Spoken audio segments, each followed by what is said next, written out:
Nagesh Karajgi orchid school तथा परिवार की तरफ से मैं सुसलादी आज की इस तासिका में आपका पुनः सहर्ष स्वागत करती हूँ। बच्चों पिछली तासिका में हमने कक्षा 7वीं के लिए महाभारत में यह देखा था कि महाभारत कथा का जो संक्षेप है, यानी कि महाभारत कथा हमने संक्षेप में देखी थी कि पूरी महाभारत कथा में क्या है। वह देखने के बाद हमने देवव्रत के बारे में जानकारी प्राप्त कर ली।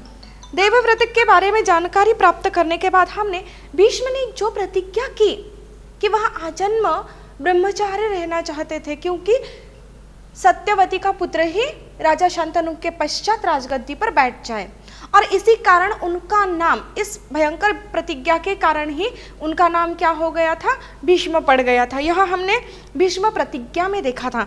उसके पश्चात हमने अंबा और भीष्म यह देखा था। जैसे कि हमने यह देखा था बच्चों कि अंबा और भीष्म में जो पितामह भीष्म होते हैं वह क्या करते हैं, काशीराज की जो कन्याएं होती हैं अंबा, अंबिका और अंबालिका, इनका विवाह विचित्र वीर्य से करने के लिए स्वयंवर से उन्हें बलपूर्वक लेकर आते हैं। परंतु जो अंबा होती है वह मन ही मन में सौभदेश के राजा शाल्व इन्हें अपना पति मान चुकी होती है, और जब यह बात वह भीष्म से कहती है तो भीष्म उसे ससम्मान सहित क्या करते हैं, राजा शाल्व के पास भेज देते हैं। परंतु वह उसे स्वीकार कर नहीं पाते हैं, वह उसे स्वीकार करने से मना कर देते हैं। फिर राजा पुनः भीष्म के पास आती है तो भीष्म विचित्रवीर्य से चर्चा करते हैं कि वह अंबा से विवाह कर ले, परंतु विचित्रवीर्य भी इस बात के लिए कतई ही तैयार नहीं होते हैं। अंत में अंबा जो है वह भीष्म से कहती है कि आप ही मुझसे विवाह कर ले, क्योंकि आपने मुझे बलपूर्वक हर कर लाया था।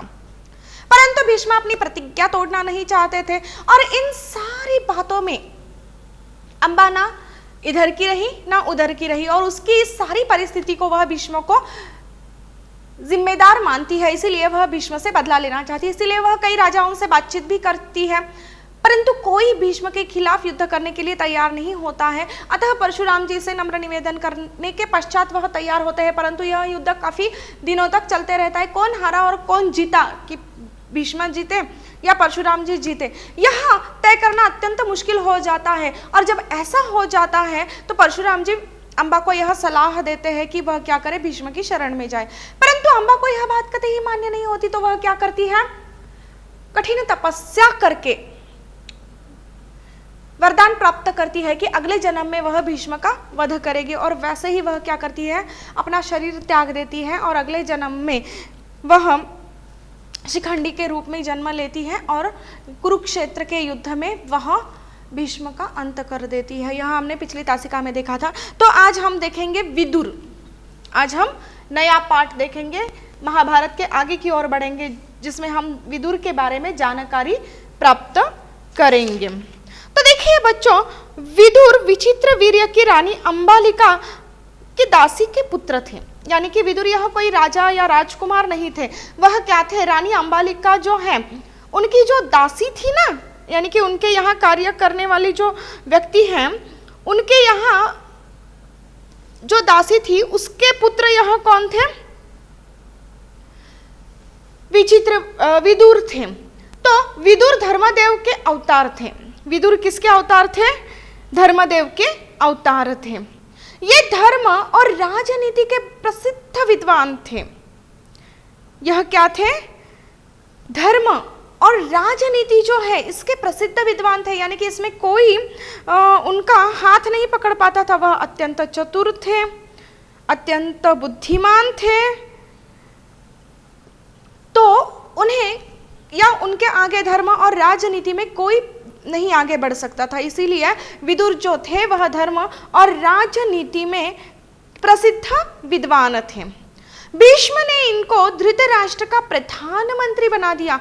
देखिए यह जो विदुर है वह धर्म और राजनीति में अत्यंत प्रसिद्ध विद्वान थे। इसीलिए जो भीष्म है इन्होंने क्या किया कि यह जो धृतराष्ट्र है इनके प्रधानमंत्री के स्वरूप में किसे बनाया, विदुर को बनाया। यानी कि धृतराष्ट्र के प्रधानमंत्री कौन बने थे, विदुर बने थे। अब विदुर ने जुआ खेलने की अनुमति न देने के लिए धृतराष्ट्र से इस प्रकार आग्रह किया था कि राजन, मुझे आपका यह काम ठीक नहीं जंचता। यह खेल के कारण आपके बेटों में आपस में वैर भाव बढ़ेगा, इसको रोक दीजिए। अब देखिए, जब कौरवों ने पांडवों को जुआ खेलने का आमंत्रण दिया था, तो जब पांडव उनके यहाँ आ रहे थे तो यह विदुर को उचित नहीं लगता है, यह सही नहीं लगता है विदुर को। तो उसने क्या किया था कि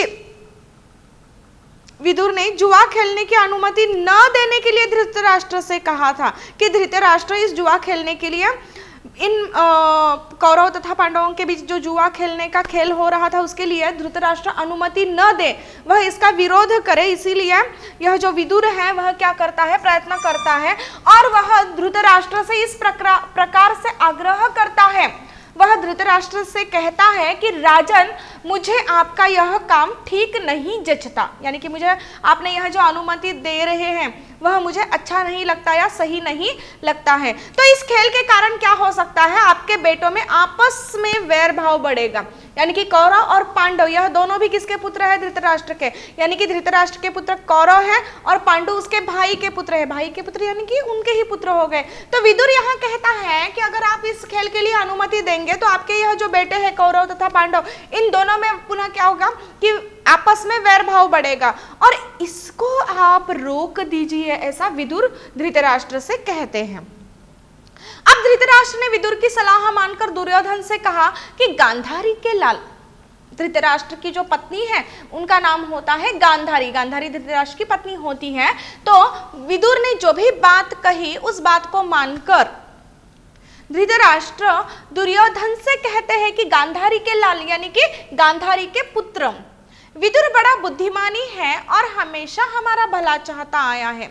तो वह स्पष्ट रूप से दुर्योधन से कहते हैं कि विदुर कैसा है, बड़ा बुद्धिमानी है और हमेशा क्या किया है उसने, हमारा भला ही चाहा है, उसने कभी हमारा बुरा नहीं चाहा है। तो वह कहते हैं कि उसका कहा मानने में ही हमारी भलाई है।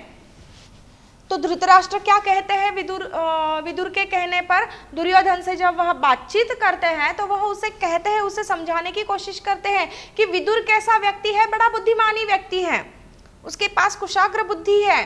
तो वह हमेशा आज तक विदुर ने क्या किया है, हमारा भला, हमारा अच्छा ही चाहा है, उसने कभी हमारा बुरा नहीं किया है। तो धृतराष्ट्र दुर्योधन से यह कहते हैं कि तुम्हें क्या करना चाहिए, विदुर ने जो भी बात कही है या विदुर ने जो भी सलाह दी है उसे मानना चाहिए और अगर हम विदुर की सलाह मानते हैं, उसकी बात मानते हैं तो उसी में ही हमारा भला है। वह आगे चलकर दुर्योधन से कहते हैं वत्स, वत्स अर्थात पुत्र, जुआ खेलने का विचार छोड़ दो। वह क्या कहते हैं, जुआ खेलने का जो तुम्हारा विचार है उस विचार को तुम छोड़ दो। विदुर कहता है कि उससे बहुत बड़ा विरोध बढ़ेगा और वह राज्य के नाश का कारण हो जाएगा।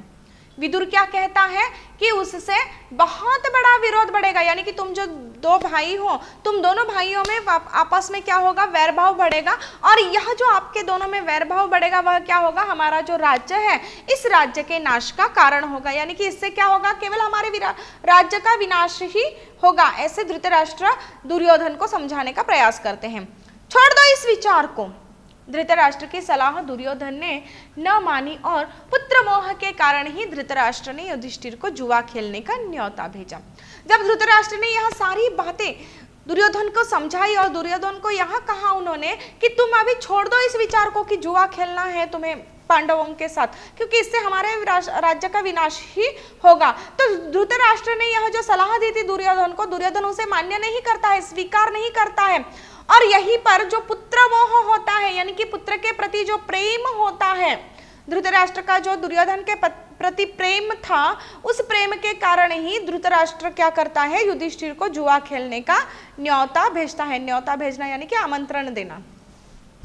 विदुर ने युधिष्ठिर को भी समझाने का प्रयास किया। अब देखिए, विदुर ने भी क्या किया, युधिष्ठिर को समझाने का प्रयास किया, किंतु युधिष्ठिर ने बड़े आदर के साथ यह उत्तर दिया, चाचा जी मैं यह सब मानता हूं, पर जब काका धृतराष्ट्र बुलाएंगे तो मैं कैसे इनकार करूं? युद्ध या खेल के लिए बुलाए जाने पर जाना क्षत्रिय का धर्म तो नहीं है। अब देखिए, यह जो विदुर है उसने क्या किया था, सर्वप्रथम धृतराष्ट्र को यह बात समझाई थी कि अगर पांडव और कौरव इनके बीच अगर जुआ खेला जाए या चौरस का खेल खेला जाए तो इसमें हमारे राज्य का विनाश हो सकता है। परंतु युधिष्ठिर क्या करता है, जब वह दुर्योधन को यह बात समझाता है तो दुर्योधन इस बात को स्वीकार नहीं करता, अस्वीकृत करता है और पुत्र मोह के कारण क्या करता है, धृतराष्ट्र युधिष्ठिर को वहां जुआ खेलने के लिए बुलाता है। परंतु विदुर जो है वह चुप नहीं बैठता, वह क्या करता है, युधिष्ठिर को भी यह बात समझाने का प्रयास करता है कि तुम जुआ खेलने मत जाओ, इससे सब विनाश ही होगा। किंतु युधिष्ठिर जो है उन्होंने बड़े आदर के साथ यह उत्तर दिया। युधिष्ठिर सबका आदर करते थे, उन्होंने कभी किसी का अनादर नहीं किया, तो उन्होंने यहाँ पर विदुर का भी आदर ही किया है और आदर के साथ ही उसे यह उत्तर दिया कि चाचा जी, विदुर को वहां चाचा जी कह रहे हैं। वह कहते हैं मैं यह सब मानता हूं, मैं क्या करता हूं, यह सब मानता हूं, परंतु जब काका धृतराष्ट्र बुलाएंगे, यानी कि जब मेरे काका बुलाएंगे जो जिनका नाम धृतराष्ट्र है, तो मैं कैसे इनकार करूं, उनकी बात को मैं कैसे टाल दूं।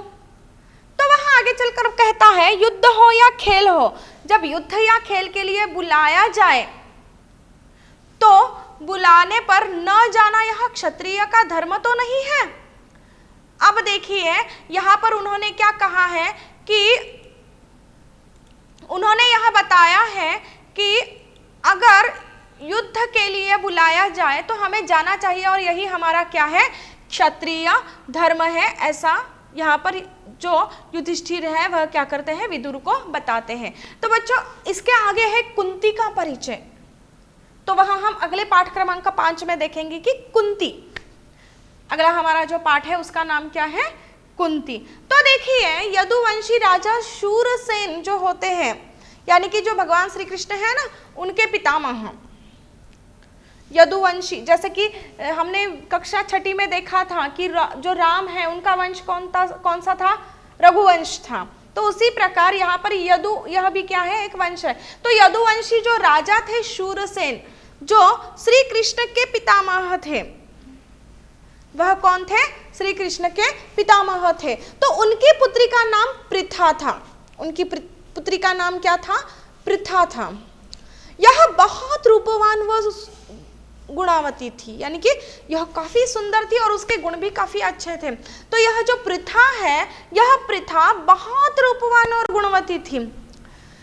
अपने वचन के अनुसार शूरसेन ने अपनी यह जो पुत्री है ना, अपने फुफेरे भाई कुंती भोज को गोद दे दी।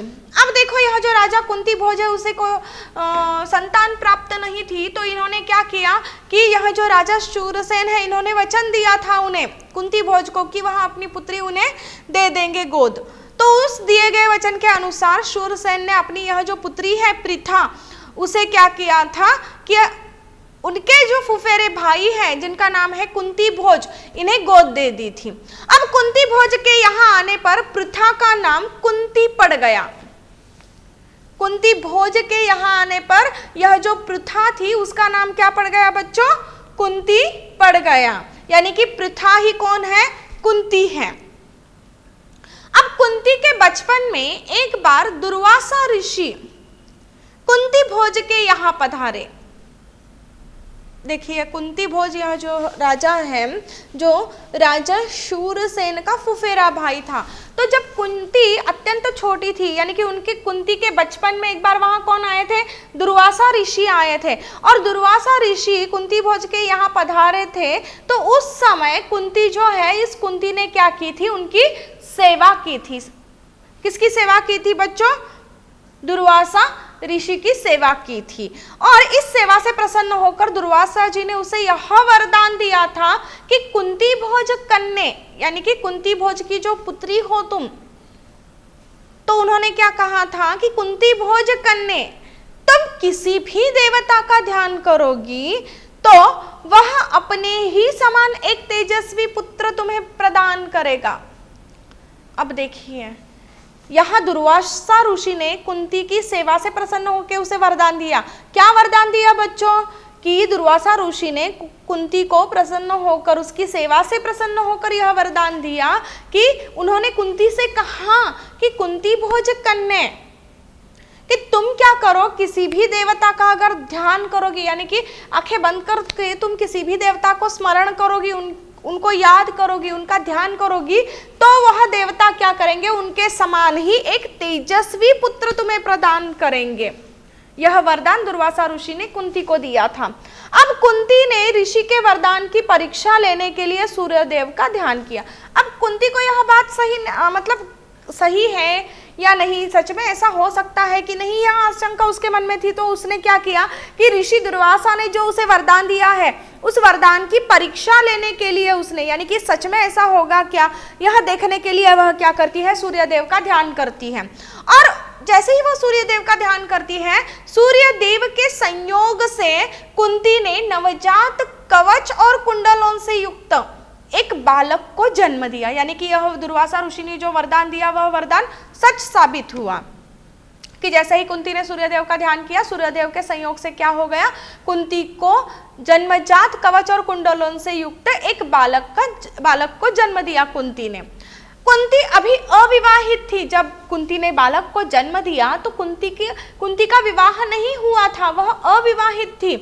अतः लोक निंदा के डर से उसने बच्चे को एक पेटी में बड़ी सावधानी से बंद करके गंगा में बहा दिया। अब इसका विवाह नहीं हुआ था, यह अविवाहित थी और अविवाहित होते हुए इसने पुत्र को जन्म दिया था। यह बात लोक निंदनीय है ना, तो इसीलिए लोक निंदा के डर से, यह लोग क्या बातें करेंगे, लोग मुझे क्या कहेंगे, यह जो डर है, इस डर से, यानी कि लोक निंदा के डर से यह कुंती क्या करती है, उस बालक को, उस बच्चे को एक पेटी में बड़ी सावधानी से, यानी कि काफी सुरक्षितता से बंद करती है और उसे क्या करती है, गंगा में बहा देती है। अब अधिरथ नाम के सारथी ने इस पेटी को देखकर खोला तो उसमें एक सोता हुआ बालक मिला। यह जो सारथी है अधिरथ, उसने जब इस पेटी को खोलकर देखा तो उसमें उसे क्या मिला, एक सोता हुआ बालक मिला। तो निसंतान अधिरथ, यानी कि यह जो अधिरथ है उसे कोई संतान नहीं थी, तो वह क्या करता है, उस बालक को अपने घर लेकर जाता है। और यही बालक आगे चलकर क्या होता है, शस्त्रधारियों में श्रेष्ठ कर्ण कहलाता है।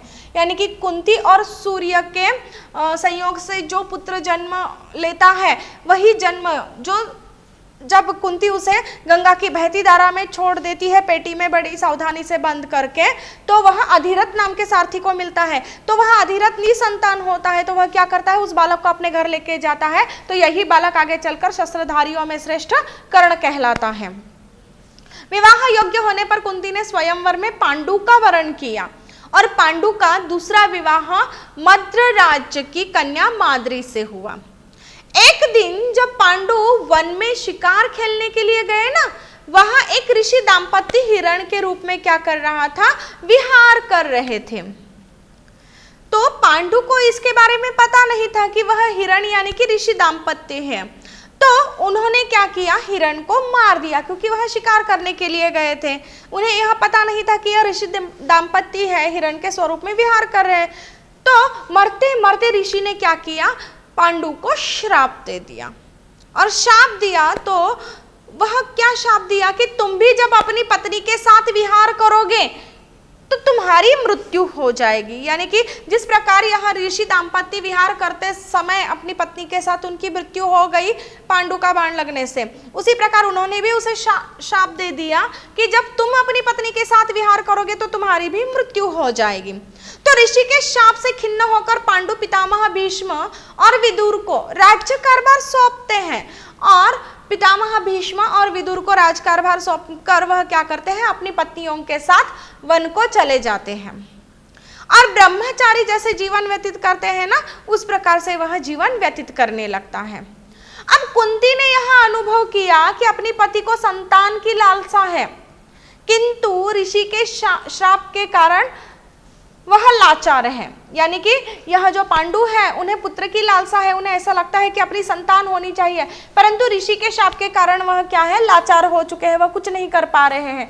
अतः उसने क्या किया, दुर्वासा के वरदान का पांडु से जिक्र किया कि दुर्वासा ऋषि ने उसे जो वरदान दिया था ना कि वह मन में किसी भी देवता का अगर ध्यान करेगी तो उनके जैसा ही पुत्र, वह तेजस्वी पुत्र प्राप्त करेगी। तो पांडु के अनुरोध पर कुंती व माद्री ने देवताओं की कृपा से 5 पुत्र प्राप्त किए और पांचों पुत्रों का जन्म कहाँ हो गया? वन में ही हो गया। एक दिन जब वसंत ऋतु थी, पांडु माद्री के साथ वन विहार को निकले थे और प्रकृति का मनोहर रूप जो है वह मनोहर रूप, बसंत ऋतु की मादकता व माद्री का सौंदर्य, इन सारी बातों को देखकर पांडु ऋषि के शाप को भूल बैठे। अतः पांडु की मृत्यु हो गई। अतः क्या हो गई? पांडु की मृत्यु हो गई। तो पांडु की मृत्यु का कारण अपने को मानते हुए यह जो माद्री है वह भी क्या करती है? अपने पति के साथ सती हो जाती है। अब जब पांडु की मृत्यु हो जाती है, माद्री भी अपने पति के साथ सती हो जाती है, तो बचा कौन? कुंती और उसके 5 पुत्र, जो जिन्हें पांडव कहा जाता है। तो कुंती और जो पांचों पांडव है अत्याधिक दुखी हो जाते हैं इस घटना से, और ऋषि मुनियों ने क्या किया? उन्हें समझाया और हस्तिनापुर ले जाकर पितामह भीष्म को सौंप दिया, क्योंकि उनके सिवा अब इनका कोई नहीं बचा था। पांडु की मृत्यु का समाचार सुनकर हस्तिनापुर में भी बहुत शोक मनाया गया। पोते की मृत्यु से दुखी होकर जो रानी सत्यवती थी वह क्या करती है? अपनी विधवा पुत्र वधुओं को अंबिका तथा अंबालिका, इनको लेकर वह क्या करती है? वन चली जाती है। और कुछ दिनों के बाद इन तीनों की भी मृत्यु होती है। कुछ दिनों के बाद क्या हो जाता है कि इन तीनों की भी मृत्यु हो जाती है। किन तीनों की मृत्यु हो जाती है बच्चों? यह जो सत्यवती है रानी और उनकी जो विधवा पुत्र वधुएं हैं ना, अंबिका और अंबालिका, इन तीनों की मृत्यु हो जाती है। अब देखिए बच्चों, आप मुझे बताइए कि यह अंबिका और अंबालिका कौन है? जी हाँ, विचित्रवीर्य जो है, यानी कि सत्यवती के जो 2 पुत्र थे, चित्रांगद तथा विचित्रवीर्य। चित्रांगद की मृत्यु तो असमय हो चुकी थी युद्ध में, और जो विचित्रवीर्य है यह सत्यवती का दूसरा पुत्र था। और विचित्रवीर्य का विवाह किसके साथ हुआ था? अंबिका से और अंबालिका से। तो अंबिका से जो पुत्र उत्पत्ति हुई या जो पुत्र जन्मा वह था धृतराष्ट्र, और अंबिका से जो पुत्र जन्मा वह कौन था? पांडु। तो अब देखिए, तो धृतराष्ट्र और पांडु इन दोनों की भी मृत्यु हो जाती है। तो सत्यवती क्या करती है कि उसकी जो 2 विधवा पुत्र वधुएं हैं उन दोनों को वह क्या करती है? ले लेती है अपने साथ, और उन्हें उन दोनों को लेकर वहां कहाँ चली जाती है? वन में चली जाती है। कहाँ चली जाती है? वन में चली जाती है। और कुछ दिन बीतने के बाद इन तीनों की भी मृत्यु हो जाती है। जैसे कि कुछ दिन बीत जाते हैं, तो कुछ दिन बीतने के बाद किसकी मृत्यु हो जाती है? रानी सत्यवती, रानी अंबिका तथा रानी अंबालिका, इन तीनों की भी क्या हो जाती है? मृत्यु हो जाती है। तो यहाँ पर देखो बच्चों, राजा पांडु को इस बारे में जानकारी नहीं होती है कि जो हिरण दाम्पत्य है या जो हिरण वन में विहार कर रहे हैं वह कौन है? ब्राह्मण दंपत्ति है, क्योंकि उन्हें पता ही नहीं होता है और वह शिकार करने के लिए जंगल में चले जाते हैं। तो जब वह हिरण को देखते हैं तो उस हिरण को देखने के बाद वह क्या करते हैं? उसका शिकार कर देते हैं, और शिकार करने के पश्चात वह जो हिरण दाम्पत्य होता है, जो ऋषि होते हैं, वह क्या करते हैं? मरते मरते वह ऋषि जो है वह क्या करते हैं? यह जो पांडु है उसे शाप दे देते हैं, और शाप देते हुए वह क्या कहते हैं कि जिस प्रकार उनकी विहार करते हुए मृत्यु हो गई ऋषि दाम्पत्य की, ठीक उसी प्रकार वह शाप देते हैं कि किसे शाप देते हैं बच्चों? पांडु को शाप देते हैं, और कहते हैं कि तुम भी जब अपनी पत्नी के साथ विहार करोगे तो तुम्हारी मृत्यु हो जाएगी। वह क्या कहते हैं शाप देते समय? कि तुम भी जब अपनी पत्नी के साथ विहार करोगे तो तुम्हारी भी मृत्यु हो जाएगी। और इसी शाप से पांडु जो होते हैं वह अत्यंत दुखी होते हैं, खिन्न हो जाते हैं, यानी कि उदास हो जाते हैं। और उदास होने के बाद राजपाट संभालने की उनमें कोई इच्छा नहीं रहती है। वह क्या करना चाहते हैं? संन्यास लेना चाहते हैं, या सन्यासियों की तरह वह क्या करना चाहते हैं? अपना जीवन व्यतीत करना चाहते हैं। तो अब देखिए बच्चों, सबसे प्रथम हमने क्या देखा कि यह जो पांडु है कौन है? यह जो पांडु है वह क्या करते हैं? वन में शिकार करने के लिए जाते हैं। परंतु उसके भी प्रथम हमने क्या देखा है, बताइए बच्चों आप। हमने यह देखा है कि जो यदुवंशी राजा है जिनका नाम है शूरसेन, उन्होंने क्या किया, उनकी जो पुत्री है जिसका नाम था पृथा, जिसका नाम क्या था, पृथा, तो इस पुत्री को उन्होंने क्या किया था, उनके जो फुफेरे भाई है ना उनको गोद दिया था। और यह कुंती अर्थात कौन है, आप बताइए मुझे। कुंती अर्थात राजा शूरसेन की पुत्री हैं। और इस पुत्री को राजा शूरसेन ने उनके जो फुफेरे भाई हैं जिनका नाम था कुंती भोज, इन्हें क्या किया था, गोद दे दिया था। इन्हें क्या किया था, उन्होंने गोद दे दिया था। और यह जो कुंती है, यह जो पृथा है, यह पृथा कैसी थी, अत्यंत रूपवान और गुणवती थी। और अपने वचन के अनुसार राजा शूरसेन ने क्या किया था, अपनी यह जो पुत्री है उसे अपने फुफेरे भाई यानी कि कुंती भोज को गोद दे दी थी। और कुंती भोज के यहाँ आने पर यह जो पृथा है उसका नाम कुंती पड़ गया था।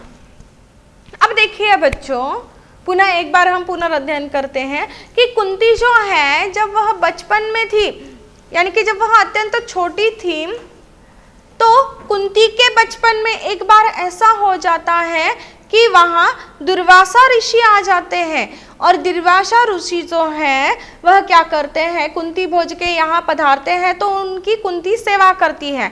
और इस सेवा से यह दुर्वासा ऋषि जो है वह अत्यंत प्रसन्न होते हैं।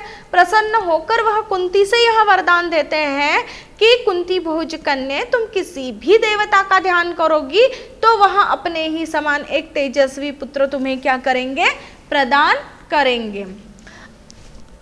अब ऋषि ने यह जो वरदान दिया है वह सच में होगा कि नहीं, यह देखने के लिए कुंती ने क्या किया, ऋषि के वरदान की परीक्षा लेने की सोची। और उसने मन ही मन में सूर्यदेव का ध्यान किया।